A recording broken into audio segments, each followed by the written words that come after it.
देशपांडे, अहो देशपांडे, देशपांडे बाहेर या बाहेर.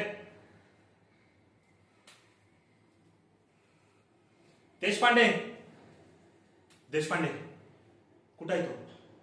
तुमचा वंशाचा देवटा कुठे आहे? देवटा. अहो काय केले? माझ्या गाडीची काच फोडली. काच नाही, पार्किंग लॉट म्हणजे मैदान केले. मैदान तुमच्या मुलाने. क्रिकेट हा खेळ मैदानात खेळला जातो, पार्किंग लॉट मध्ये नाही. नाही, हा हे बरोबर आहे तुमचं. माझा मुलगा नव्हता एवढं वाक्य बोललं की संपलं. अहो देशपांडे, ह्या डोळ्यांनी बघितलंय मी. तुमच्याच मुलाने माझ्या गाडीची काच फोडली. हे बघा, मला भरपाई हवी कोणत्याही परिस्थितीत. समजतंय तुम्हाला? हा लवकर, मला ऑफिसला जायला उशीर होतोय.